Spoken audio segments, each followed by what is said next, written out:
मृत्यु के उपरांत क्या होता है, ये विषय हमेशा से ही लोगों के लिए एक ऐसा सवाल रहा है जिसके बारे में लोगों को जानने की इच्छा हमेशा बनी रहती है। लेकिन एक ऐसा विषय है जिसके बारे में किसी को कोई भी पूर्ण जानकारी नहीं है, क्योंकि मृत्यु एक ऐसा सफर है, इसके अनुभव को बताने का मौका कभी नहीं मिल सकता और इसीलिए ये हमेशा लोगों के बीच कौतूहल का विषय बनकर ही रहता है, जिसका जवाब कहीं नहीं मिलता।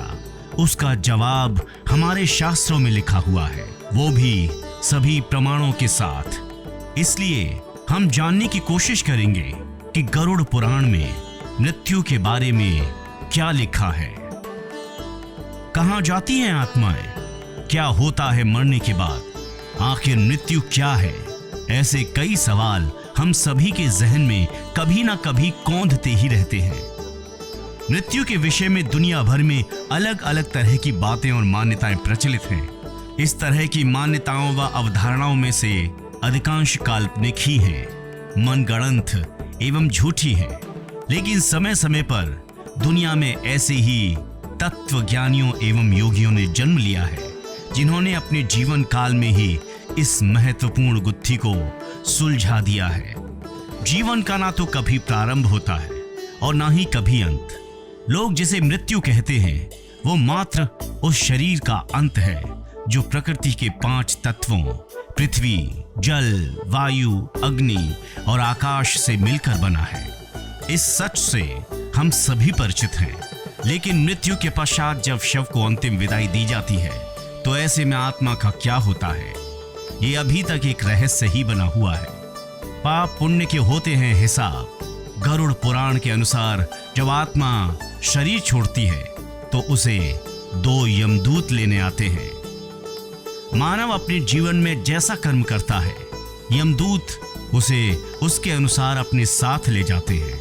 अगर मरने वाला सज्जन है या फिर पुण्यात्मा है तो उसके प्राण निकलने में कोई पीड़ा नहीं होती है।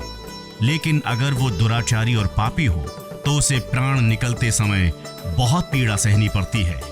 पुराण में वो भी उल्लेख मिलता है कि मृत्यु के बाद आत्मा को यमदूत केवल 24 घंटे के लिए ही ले जाते हैं और इस दौरान आत्मा को दिखाया जाता है कि उसने कितने पाप और कितने पुण्य किए हैं।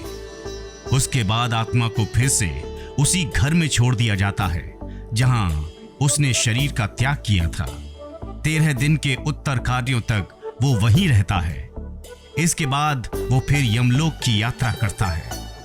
गीता में भगवान श्री कृष्ण कहते हैं कि आत्मा अमर है, उसका अंत नहीं होता, वो सिर्फ शरीर रूपी वस्त्र बदलती है। पुराणों के अनुसार जब भी कोई मनुष्य मरता है और आत्मा शरीर को त्याग कर यात्रा शुरू करती है तो इस दौरान उसे 3 प्रकार के मार्ग मिलते हैं। उस आत्मा को किस मार्ग पर चलाया जाएगा ये केवल उसके कर्मों पर निर्भर करता है।